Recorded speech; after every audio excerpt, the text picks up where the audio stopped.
ለጤናችን እጅግ በጣም ዘርፈ ብዙ ጥቅሞች የምናገኝበት ቀይ ስር። ሰላም ጤና ይስጥልን። የተወደዳችሁና የተከበራችሁ የጽጌ ማዕድ ቤተሰቦች እንዴት አላችሁ? እንዴት ከረማችሁ?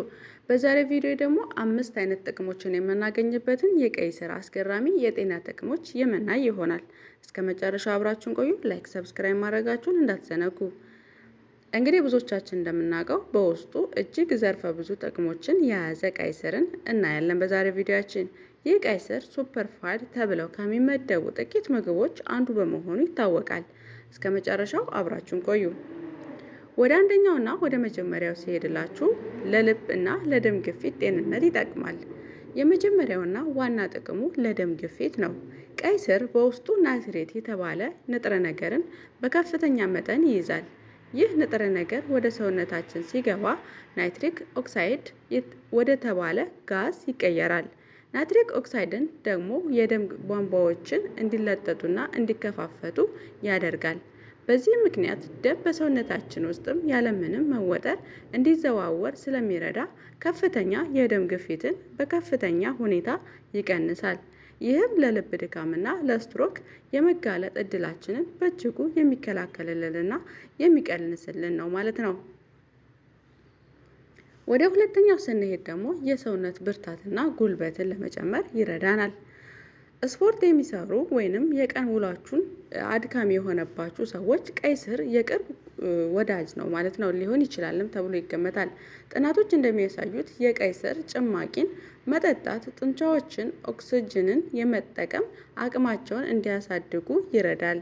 ይህም ማለት ስፖርት ስንሰራ ቶሎ እንዳይደክመን እና የሰውነት ጥንካሬዎችን እንዲጨምርልን ያደርጋል። ብዙ ታዋቂ ስፖርተኞች ከውድድር በፊት የቀይ ስር ጭማቂን የሚጠጡትም ለዚህ ነው ማለት ነው።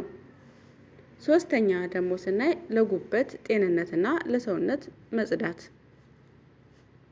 ጉበታችን በሰውነታችን ውስጥ ያሉ መርዛማ ነገሮችን የማጣራት ትልቅ ስራን ይሰራል።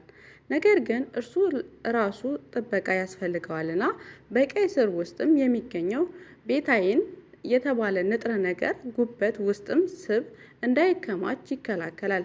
በተጨማሪም ጉበታችን በምግብ ሆነ በተለያዩ መንገዶች የገቡ መርዛማ ንጥረ ነገሮችን አጣርቶ ከሰውነት እንዲያስወግድ ትልቅ እገዛ ያደርጋል ማለት ነው። አራተኛ ለአእምሮ ንቃትና የማስታወስ ችሎታ። እድሜ እየገፋ ሲሄድ ወደ አእምሮ የሚሄደው የደም ፍሰት ሊቀንስ ይችላል። ቀይ ስር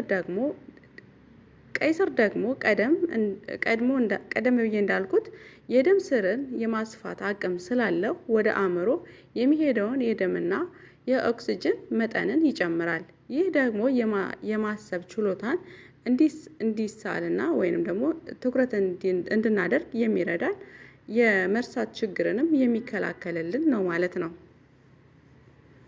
አምስተኛ ለምግብ መፈጨትና ለሆድ ድርቀት። ቀይ ስር በጣም ከፍተኛ የፋይበር ይዘት አለው። ፋይበር ደግሞ ለሆድ እቃችን ጤንነት ወሳኝ ነው። የምግብ መፈጨት ስርዓታችንን እንዲቀላጠፍ ጠቃሚ የሆኑ የሆድ ውስጥ ባክቴሪያዎችን እንዲራቡና ዘላቂ የሆነ የሆድ ድርቀትን ለማስወገድ በጣም ውጤታማ መንገድ ነው ማለት ነው። በትንሹ ደግሞ አጠቃቀሞቹን ስናይ ቀይ ስርን እንዴት አድርገን ብንጠቀመው የበለጠ አሪፍ ይሆናል የሚለውን ብናይ ጥቅሙ እንግዲህ አብዛኛው ጊዜ በሰላጣ መልክ ፈቅፍቀን ሰላጣ ላይ በመጨመር ወይንም ደግሞ እንደ ጁስ ፈጭተን መጠጣት እሱ የበለጠ ጠቃሚ ነው ማለት ነው። ማለትም ሙሉ ጥቅሙን ለማግኘት የሚረዳን በጥሬው ስንጠቀም ነው ማለት ነው። ወይንም ደግሞ ጥሬው ማንወድ ከሆነ ወይንም ጥሬ ማትወዱ ከሆነ ደግሞ የተወሰነ ለብ አይነት አበሳሰል ብታበስሉት የተሻለ ነው። ምክንያቱም በውስጡ የሚገኙትን የተለያዩ ንጥረ ነገሮችን ጠቀሜታዎችን ቫይታሚኖችን እንዳናጠፋቸው ከማብሰል ይልቅ በጥሬው ብንጠቀመው የተሻለ ይመረጣል ማለት ነው። ወደ ማጠቃለያችን ስንሄድ እንግዲህ በአጠቃላይ ቀይ ስር ተፈጥሯዊ የሰጠችን ነፃ መድኃኒታችን ነው ማለት ነው። ለልባችን ለጉበታችን እና ለሙሉ ሰውነታችን ጤንነት ሲባል በሳምንት ቢያንስ የተወሰነ ጊዜ ብንጠቀመው እጅግ በጣም ይመረጣል እንደ አቅማችን ማለት ነው። ይሄን ማድረግ እንችላለን። ስለተከታተላችሁኝ ስላዳመጣችሁኝ እጅግ በጣም አመሰግናለሁ። ሳምንት በሌላ ቪዲዮ እስከምንገናኝ ቸርን ሰንብት። ላይክ፣ ሰብስክራይብ ማድረጋችሁን አሁንም እንዳትዘነጉ ባይ